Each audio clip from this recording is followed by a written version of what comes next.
Welcome to the 12 tribes of Ishmael. Many of us are familiar with the ancient story of Abraham and his desire to have a son. In the biblical account of his story, Abraham first had a son with his handmaiden Hagar. This firstborn son was named Ishmael.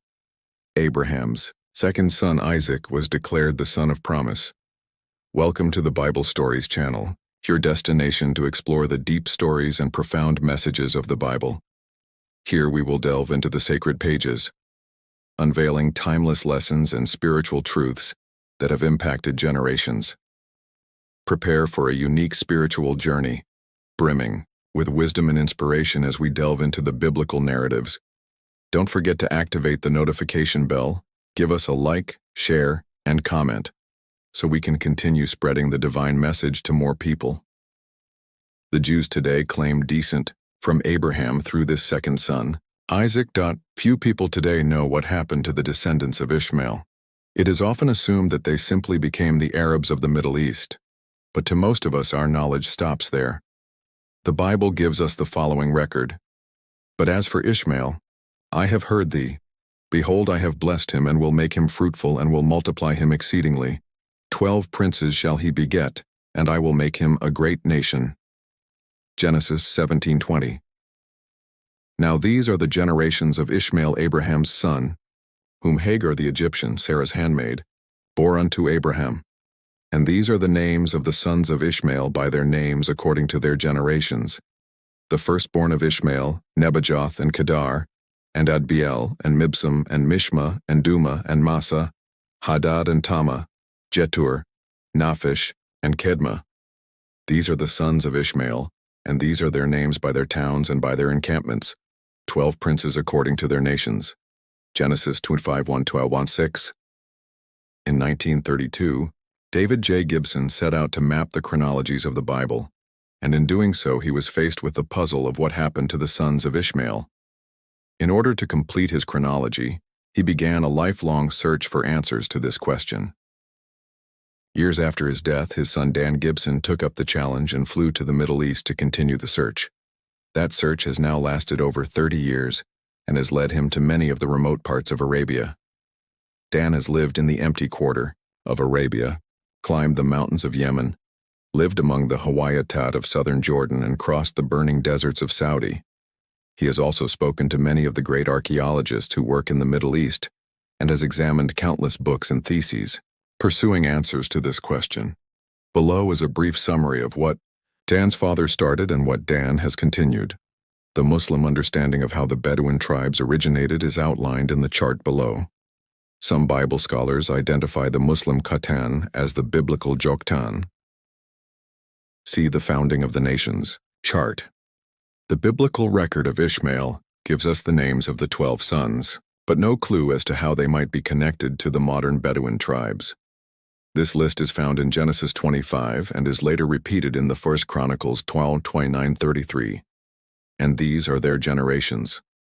The firstborn of Ishmael, Nebaioth, then Kedar and Adbeel, and Mibsam, Mishma and Duma, Massa, Hadad and Tama, Jetur, Naphish and Kedema. These are the sons of Ishmael. These sons eventually took wives, had children, and through these children, tribes were formed. These tribes made up the nations that dwelt from Havilah to Shur and from Egypt to Assyria.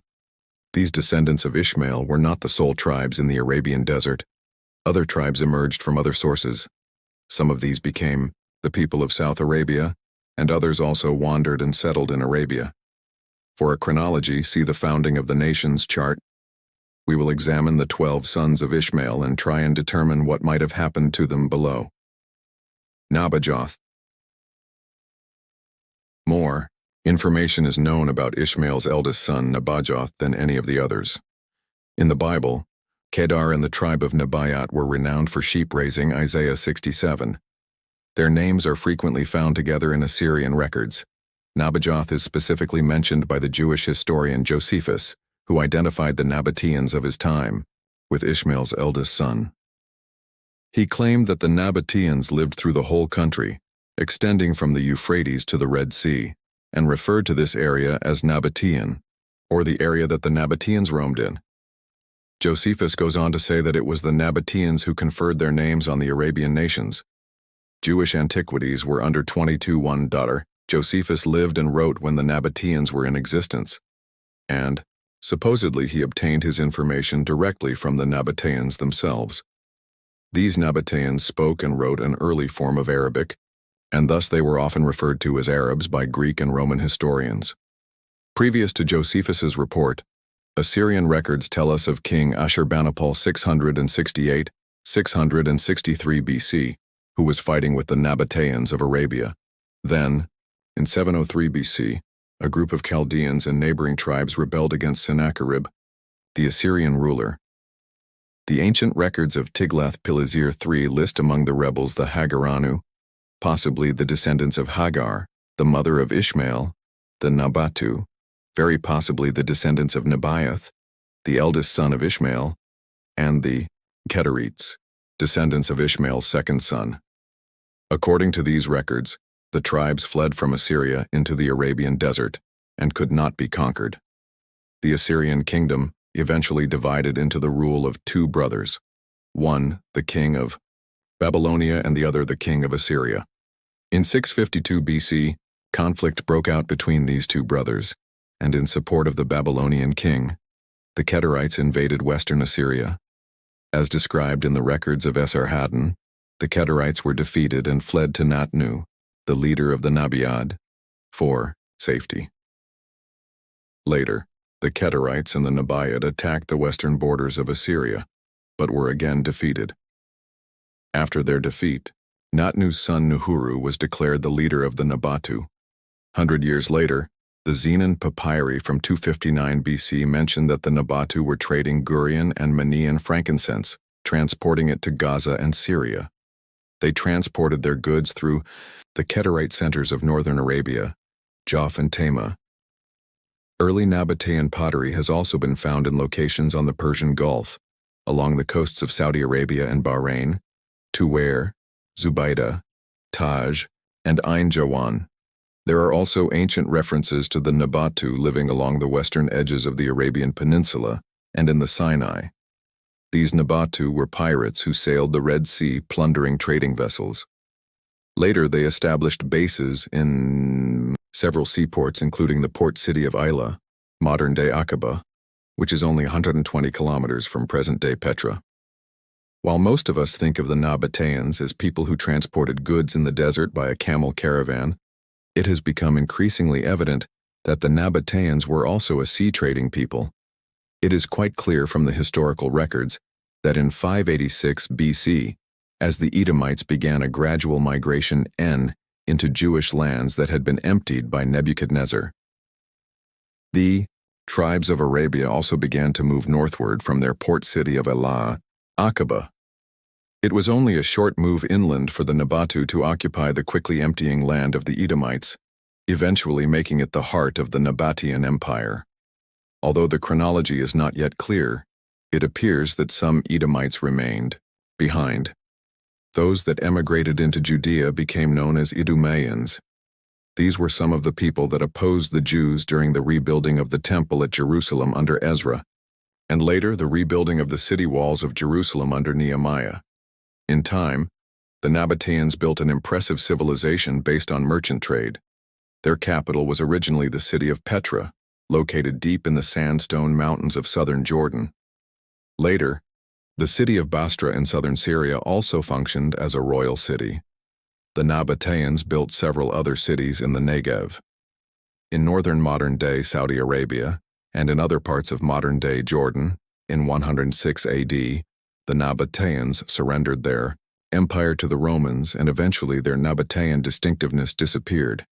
Kedar, as we have already mentioned, the sons of Kedar became known as the Kedarites. The Kedarites were the main military power of the sons of Ishmael.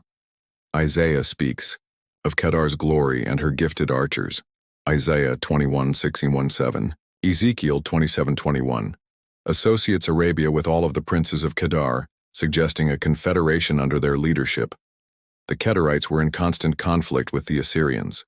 The Assyrians, Neo-Babylonians, Persians, and even the Romans realized The importance of taking control of the commercial routes in northern Arabia that were under the dominion of the Kedarites and later the Nabateans.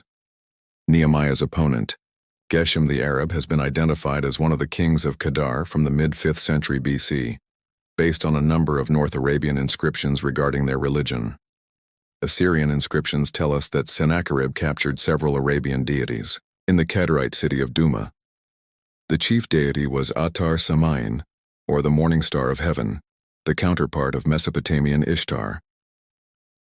The tribal league led by the Kedarites was known as the Confederation of Atar Samain, and their cult was led by a series of queen priestesses in Duma.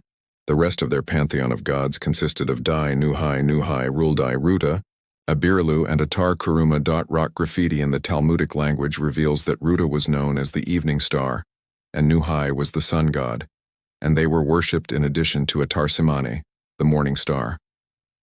Herodotus in the 5th century BC identified two deities worshipped among the Arabs, a fertility god called Orotalt. Perhaps Ruta, as identified by MacDonald in North Arabia in the 1st millennium BC 1360, and a sky goddess known as Alat, Herodotus the 33.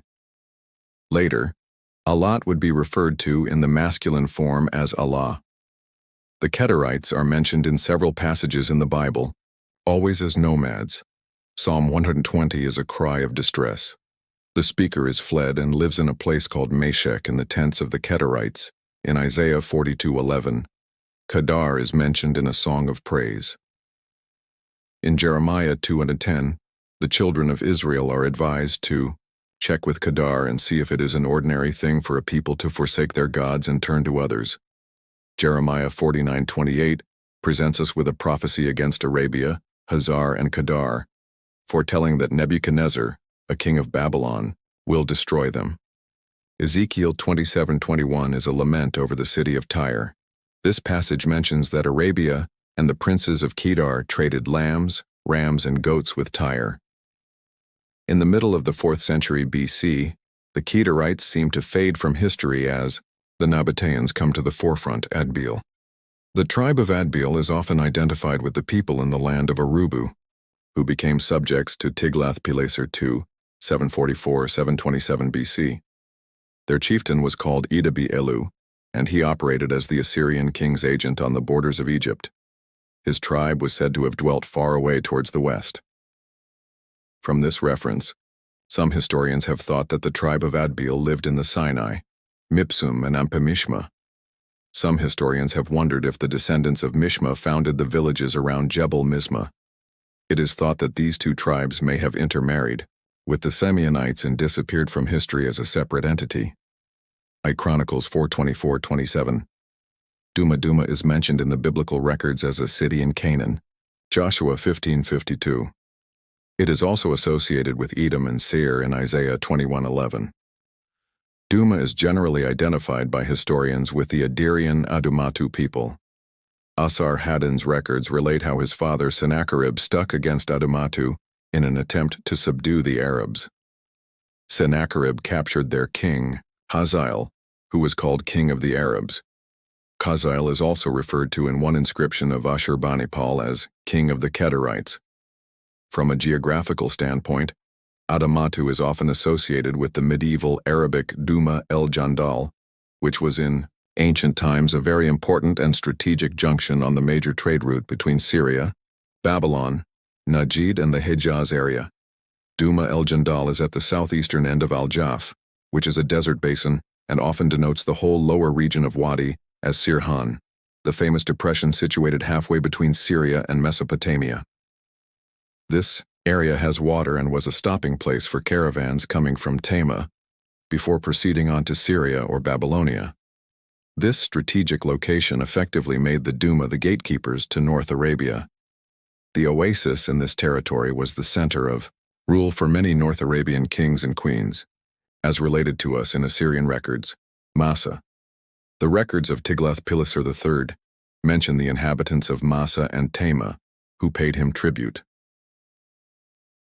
On the summit of Jebel Gunaim, located about 14 kilometers south of Tema, archaeologists Winnet and rediscovered some graffiti script which mentions the tribe Massa in connection with Dedan and Nebayat. This script refers to a war against Dedan, a war against Nebayat, and the war against Messiah. Therefore, these tribes appear to have been close to each other at the time. The tribe of Massa is possibly connected to the Mazanoi of North Arabia, as mentioned by Ptolemy.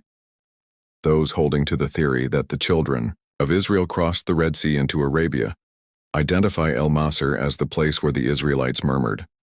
Exodus 17:7, Deut 6:16, 9:22, 33, 8 Hadad. Some historians speculate that this tribe may have become known as the Harar, or the Hararina people who lived near the mountains northwest of Palmyra. It is also interesting to notice that there is a Hadad tribe in Arabia. Most of the Hadads are now Christians and are located throughout the Levant. For example, Jordan, Syria, Lebanon, Palestine. The modern-day Hadadan tribe is also related. Tema is usually associated with the ancient oasis of Tema, located northeast of the Hejaz district on the trade route between Tathrib, Medina, and Duma. Between Tema and Duma is the famous Nafud Desert. It is thought that the present city of Tema, at the southwestern end of the Great Nafud Desert, is built on the remains of the ancient oasis by the same name. Tiglath-Pileser III received tributes from Tema as well as from other Arabian oases. The Assyrians recorded how a coalition headed by Samsi, queen of the Arabs, was defeated. The coalition was made up of Massa, the city of Taima, the tribes of Saba, Hajapa, Badana, Hatti, and Idibail, which lay far to the west. Once defeated, these tribes had to send tribute of gold, silver, camels, and spices of all kinds. The Assyrian king Sennacherib named one of his gates in the great city of Nineveh as the Desert Gate, and records that the gifts of the Sumuanit and the Tamieti enter through it. From this we can recognize Thema was regarded as an important place. Around 552 BC Nabonidus, 555, 539 BC king of Babylon, and father of biblical Belshazzar Daniel 71, made the city of Thema his residence, and spent 10 of the 16 years of his reign there. During the Achaemenid period, Thema probably became a seat of one of the Persian emperors. However, by the 1st century BC, the Nabateans began to dominate Thema, and it slowly became a part of their trading empire. Isaiah 21:1-3-4 invites the people of Thema to provide water and food for their fugitive countrymen in an apparent allusion to Tiglath-Pileser's invasion of North Arabia in 738 BC. 3 is a prophecy against the oasis city. 20.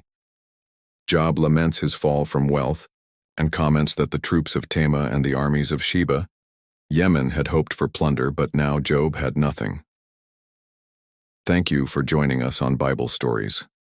We hope you've enjoyed this journey through the biblical stories and have found inspiration in the divine messages they contain. Remember to activate the notification bell so you won't miss any of our future videos. Give us a like to support our work, comment with your reflections, and share these videos with your friends and family. Let's continue spreading the light of God's Word together. Until next time.